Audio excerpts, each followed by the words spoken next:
Saya masih teringat dari tamu dari Yaman kemarin yang datang mentafsiri ayat ini, mengatakan dari ahli tafsir mengatakan bahwa keadaan mereka bukan hanya gigit jari, tapi tangannya dimakan sampai habis. Kenapa? Saking nyeselnya. Muga-muga niki pemimpin kita yang akan datang 2024. Mudah-mudahan ini adalah orang yang betul-betul baik, adil, ini itu, peduli dengan rakyatnya, gak zalim. Tapi awakmu modele Sayyidina Abu Darda radhiyallahu taala anhu wa ruwiya 'an Syafi'i aidan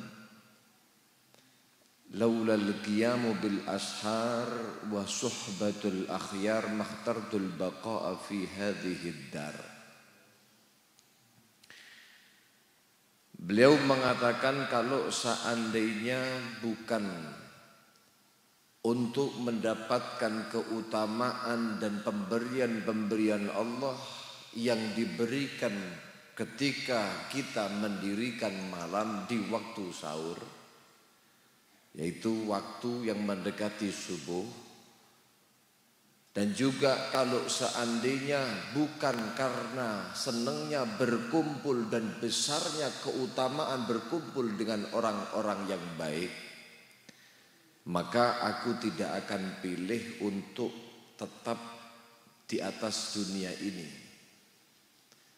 Artinya kematian lebih baik.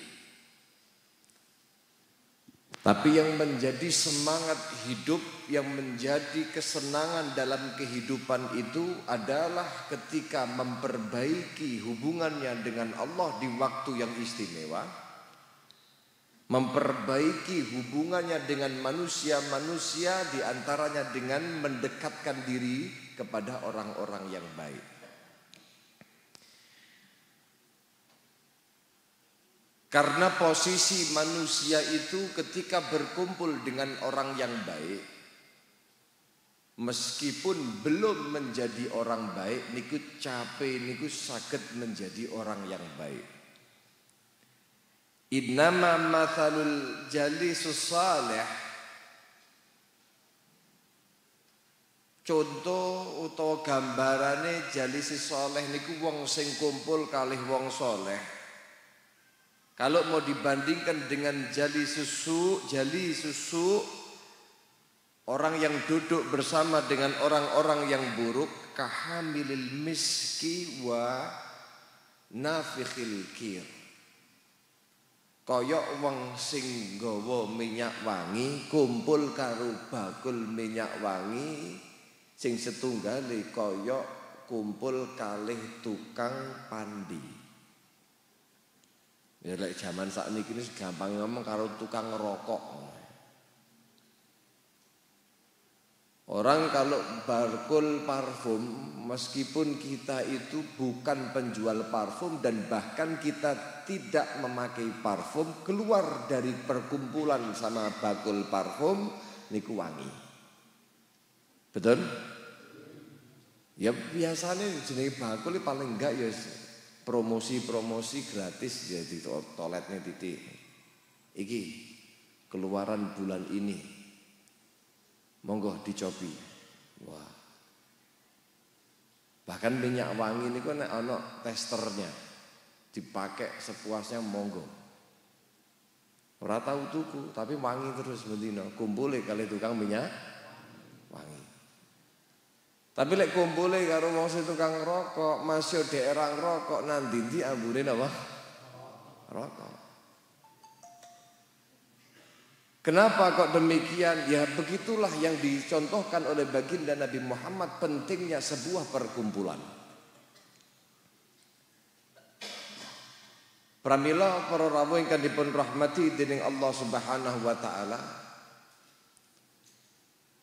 Awak-awakan kados kula panjenengan ngeten iki ngadepi posisi diri yang kita sadari model ngeten iki terus yo napa ya awak dhewe niku kira-kira iso dadi wong sing apik. Solusinya adalah berkumpullah dengan orang yang baik. Insyaallah mungkin kan ya dikumpulne lah bareng mereka. Allahumma. Ya walaupun kemarin kita mendengarkan bagaimana orang yang berkumpul dengan orang soleh niku ya ora sembarangan kumpul.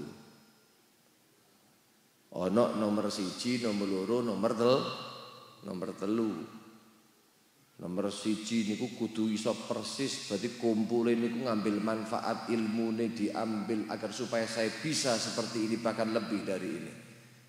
Sing nomor 2 saya akan berusaha lek gak iso ya wis nyerah tapi ya ana nelongso titik tapi suatu saat begitu bisa saya akan susul. Lah niki wong sing nomor 2 niki wau niku baru akan masuk kategori yuhsyarul mar'u ma'aman ahab. Gitu. Dawuhipun Imam Abdullah bin Al-Haddad, syarat yuhsyarul mar'u ma'aman ahab itu harus ada mutaba'ah. Kumpul kalih wong sing soleh orang megul kumpul tok, tapi berusaha dia memperbaiki dirinya karena termotivasi dengan orang yang baik. Lek megur golek barokah tok tapi gak berpengaruh pada dirinya, tidak masuk kepada kategori itu. Tapi gak baik tak? Ya tetap api, tapi ranking nomor 3. Yaitu masuk kategori dawuhipun Kanjeng Nabi sallallahu alaihi wa alihi wasallam, humul qaum la yashqa bihim jalisuhum. Mereka itu adalah perkumpulan kaum yang duduk bersama dengan mereka tidak akan pernah tidak akan pernah rugi. Para rawuh ingkang dipun rahmati dening Allah Subhanahu wa taala. Pramila menika kawula panjenengan penting menyadari bahwa hadirnya kita di majelis-majelis kados dalu ngeten iki adalah sangat-sangat kita harapkan akan manfaatnya nanti ketika datang di hari kiamat. Allahumma. Jangan sampai kawula panjenengan itu termasuk orang-orang yang nantinya datang di hari kiamat dalam keadaan menggigit jari bahkan sampai kepada lengan-lengannya. Yang sudah ditunjukkan oleh Allah Subhanahu wa taala keadaan mereka itu, ya Allah. Wa yauma ya'addu dzalimu 'ala yadayhi. Mereka orang-orang yang zalim itu mereka akan menggigit kedua tangan mereka wa yaqul. Lek sawa dhewe niki lek bahasane kan gigit jari. Gigit jari niku ora wong lek ngaplo gak duwe napa-napa, wong nyesel niku lek gigit jari. Yo jatuhno ngono nggih. Iku bisa dua tangannya dicakot. Saya masih teringat dari tamu dari Yaman kemarin yang datang mentafsiri ayat ini, mengatakan dari ahli tafsir mengatakan bahwa keadaan mereka bukan hanya gigit jari tapi tangannya dimakan sampai habis. Kenapa? Saking nyeselnya. Yaqulu, dia mengucapkan pada kala itu, ya laitani takhadtu ma'ar rasuli sabila. Ya wailata laitani lam attakhid fulanan khalila. Nyeselnya mereka itu, kenapa sudah ada seorang rasul yang disempurnakan oleh Allah, sifatnya disempurnakan, fisiknya disempurnakan, dijadikan percontohan, dicintai, menjadi pemimpin seluruh makhluk hidup yang ada.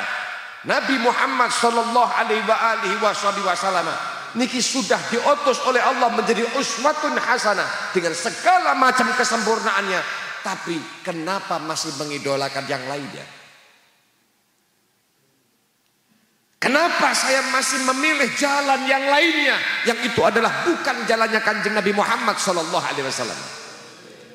Dia akan menyesal, kenapa aku tidak berkumpul dengan fulan, dengan orang ini aku jadikan sebagai sahabat saya, sehingga saya akan bisa baik karena termotivasi dengan kebaikannya. Nyapo aku gak kumpul karo wong iki, kok kumpulku karo fulan bin fulan yang justru mengajak saya kepada keburukan. Para rawuh, para hadirin, siapa yang lalu yang harus kita berkumpul bersama dengan mereka itu siapa? Saat itu Kanjeng Rasul Muhammad pernah mengatakan satu hal, sebagaimana Sayyidina Isa alaihi salam menjawab pertanyaan dari orang yang bertanya kepadanya. Ketika ditanya, ayyu julasaina khair ya Rasulullah, siapa orang yang terbaik untuk kami duduk bersama dengan dia wahai Rasul? Kami bingung mengategorikan siapa orang yang baik yang pantas kita duduk bersamanya dan orang yang hanya mengaku baik. Kami tidak tahu gimana cara membedakannya. Siapa yang paling berhak untuk kami duduk bersamanya. Dawuhipun Kanjeng Nabi, wong lungguh karo wong saleh niki tandane wong saleh niki gitu. Sing pertama, man dzakarakum billahi ru'yatuh. Awakmu ndelok tiyang model ngoten niku, Anda hanya melihat orang itu mengingatkan Anda kepada Allah. Kenapa? Karena yang Anda lihat adalah sebuah percontohan yang dilakukan oleh baginda Nabi Muhammad, yang Nabi Muhammad adalah kekasih Allah. Yang kita tidak akan kenal Allah Subhanahu wa taala kecuali adalah Nabi Muhammad, lewat jalan Nabi Muhammad. Setiap jalan yang mengaku adalah merujuk kepada Allah Subhanahu wa taala, semuanya akan buntu pada akhirnya, kecuali jalan yang dilakukan oleh Nabi Muhammad. Al-Imam Al-Junaid telah mengatakan, kullu turuq al-musil ilallah, semua jalan yang dikatakan sambung kepada Allah semuanya masdudah, buntu, illa man iktafa athara Rasulillah, kecuali yang ikut melangkah dengan langkahan Kanjeng Rasul Muhammad sallallahu alaihi sallu ala Nabi Muhammad. Didelok niki wis sangka pakaiane Nabi, tindak tanduke Kanjeng Nabi, senyumnya adalah ajaran Kanjeng Nabi, bagaimana peribadahannya adalah bertolak ukur dengan peribadahan Kanjeng Nabi, muasyarahnya, muamalahnya, semuanya rujukannya adalah Nabi Muhammad sallallahu alaihi wasallam. Lalu ketika kita melihatnya, adem awak niki para rawuh ingkang dipun rahmati Allah, delok model ngaten niku, ingatnya kepada Allah. Hanya kadang-kadang melihat mereka hidayah datang menyertai. Man dzakarakum billahi ru'yatuh. Dan ini banyak di antara orang-orang kenapa menikah, orang-orang yang saleh. Orang-orang yang saleh. Karena mereka itu selalu bersambung. Ada seorang ulama ditanya, fama balu wujuhul ulama nayyirah. Kenapa wajahnya orang alim, wajahnya orang soleh itu kok bercahaya enak adem? Dijawab ulangi, bagaimana wajah mereka tidak adem, bagaimana wajah mereka tidak teduh, sementara hati mereka selalu bersambung dengan Tuhannya, yaitu Allah Subhanahu wa ta'ala. Sehingga dengan memandang mawon banyak diantaranya kados Sayyidil Habib Umar bin Muhammad bin Salim bin Hafid. Ini alhamdulillah kita ini napa bernisbat majelis ini dengan Sayyidil Habib Umar. Alhamdulillah kawula panjenengan walaupun tidak setiap harinya berjumpa dengan beliau, tapi setidaknya kita punya hubungan kabel kepada beliau. Alhamdulillah. Berapa banyak orang yang hanya melihat beliau masuk Islam Pak di waktu itu saja. Teng bandara berapa banyak orang yang melihat beliau langsung syahadat asyhadu an la ilaha illallah. Kenapa? Karena ada cahaya yang luar biasa yang ada pada wajahnya orang yang soleh. Itu yang pertama. Yang kedua, wazada fi ilmikum mantiquh. Mboten sembarangan ngomong. Ora mek gur cekikak-cekiki seru rame lek lungguh kali wong niki gak ana praine guyu. Bukan. Tapi rupanya dikemas dengan model apapun. Zada fi ilmikum mantiquh. Pembendaharaan keilmuanmu bertambah ketika kau duduk bersama dengan orang itu. Baik dengan penyampaian langsungnya maupun dengan penyampaian-penyampaian yang secara tidak langsung. Kau pulang dari majelis bersama dengan orang tersebut memiliki sebuah ilmu yang akan mempedulikanmu untuk kamu menjadi orang yang lebih baik. Shallu ala Nabi Muhammad. Wazada fi ilmikum mantiquh. Dan yang ketiga, wa dzakarakum bil akhirati amaluh. Amalnya wong sing model ngeten iki bakal mengingatkan kamu, menyemangati kamu untuk kamu beramal akhirat. Delok awak dhewe niku wong sing mboten patek poso. Kumpule karo wong sing poso, meri awak dhewe niku duwe ribtah ya Allah, kapan ya aku iso poso kaya wong iki. Lah raketang seminggu pisan.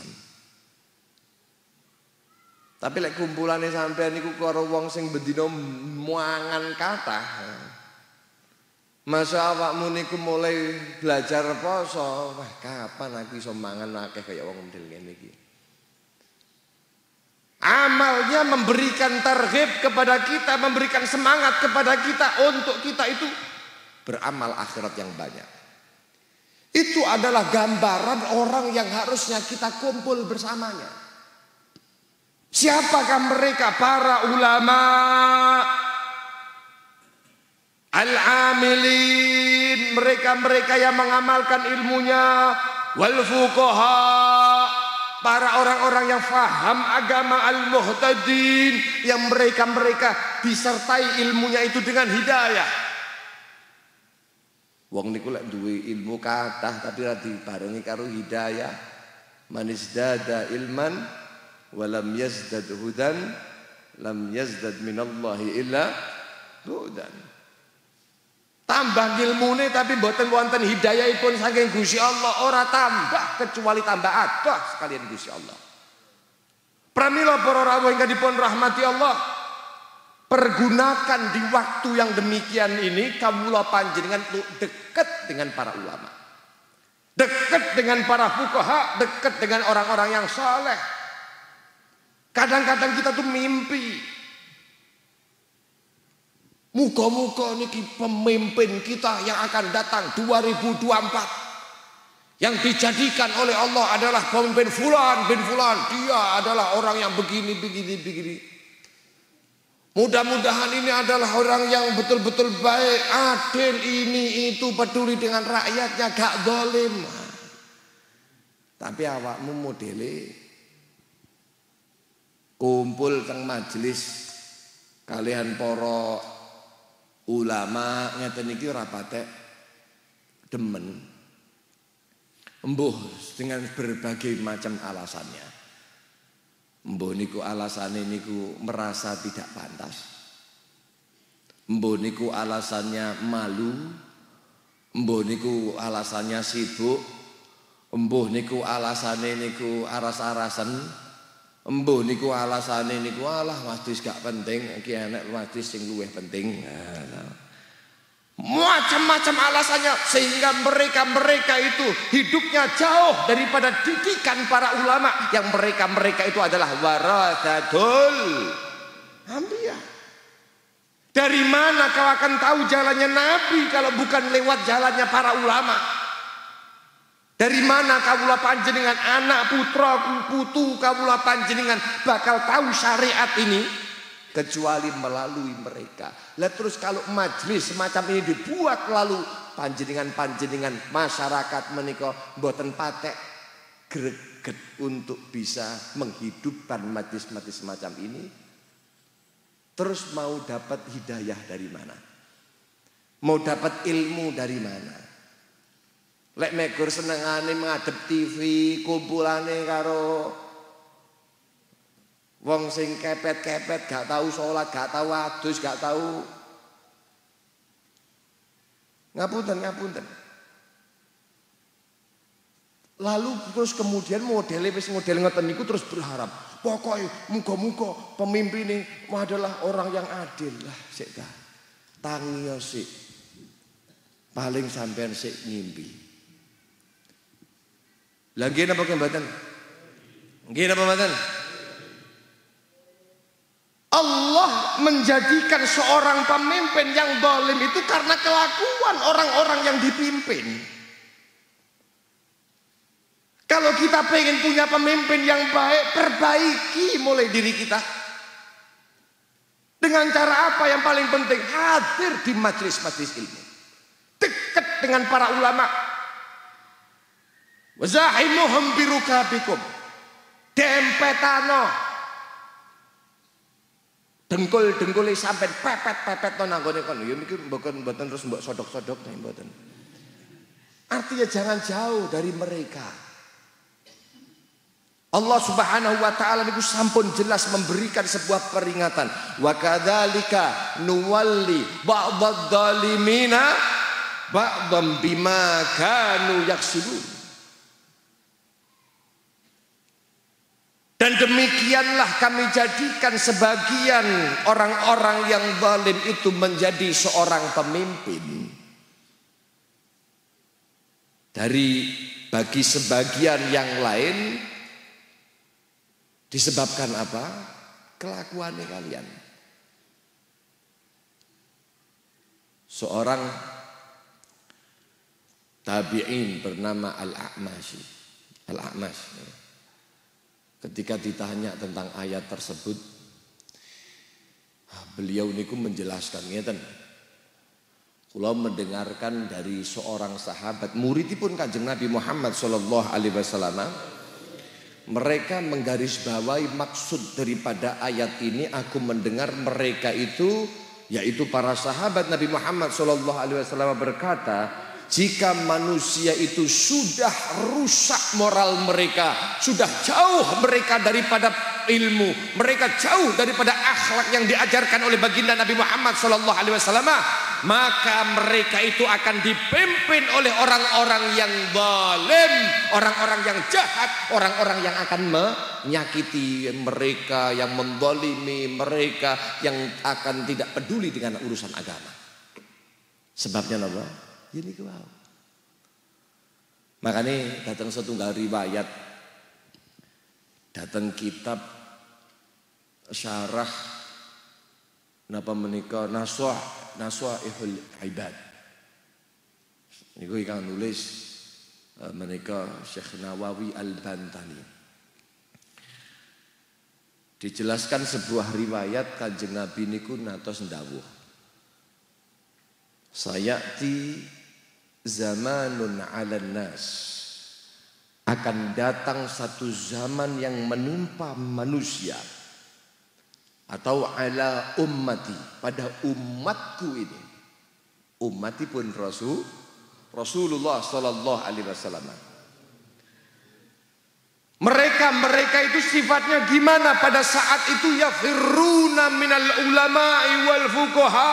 Mereka kabur jauh daripada orang alim, jauh daripada para ahli fikih. Hadir majelis-majelis modern ngeten iki pate tertarik diwacane apa iki? At-taqriratus sajidah, alah kuno. Bahas masa sholat, era mari-mari. Yang penting lek wajib-wajib lek bara. Si wajib-wajib ki yang paling penting lek mari pangkat di bulan ini sunah kan biar gak mari-mari kata iki. Wong ya Allah. Nek teng mobile Pak Didik niku wonten perkataane Al-Imam Sayyid Muhammad bin Ali Al-Maliki. Orang yang tahawun dengan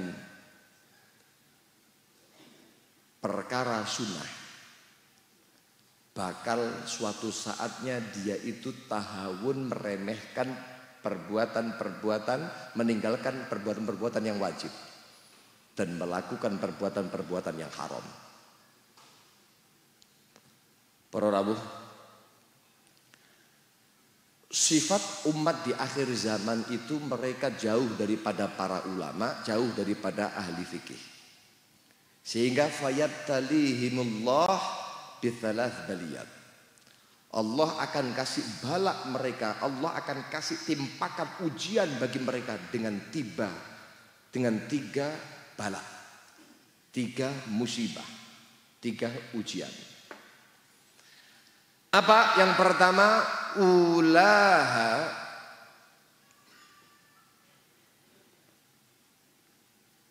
yarfa'illahul barakata min kasbihim. Allah subhanahu wa ta'ala yarfa'ullahul barakata min kasbihim. Allah niku bakal ngangkat keberkahan dari rizki mereka. Tapi riwayah min amwalihim, harta atau kerjanya gak ono berkah.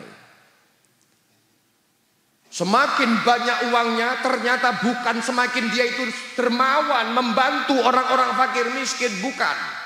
Tapi hanya mengurus perutnya.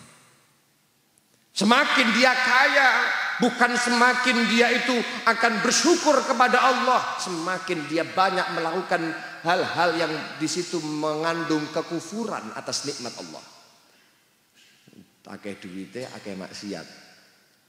Semakin punya modal untuk bermaksiat.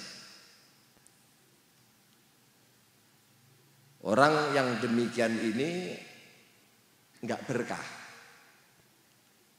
Kadang-kadang gajinya itu 10 juta per bulan, tapi isinya niku namung sambat, ora tahu merasakan kenikmatan dalam hartanya. Isine niku rumah tangga niku tukaran, tok isine niku sumpek, isine niku. Kenapa? Karena Allah telah angkat keberkahan. Sebabnya apa? Jauh dari ulama. Pernah merasakan? Duit ya duwe jane sumpek panggah. Ternyata kekayaan bukan solusi. Yang nomor 2, karena niki waktunya sudah mepet. Tapi kok hijau terus gak kuning-kuning gitu ya. Wasaniyatu yang nomor 2. Yang nomor apa?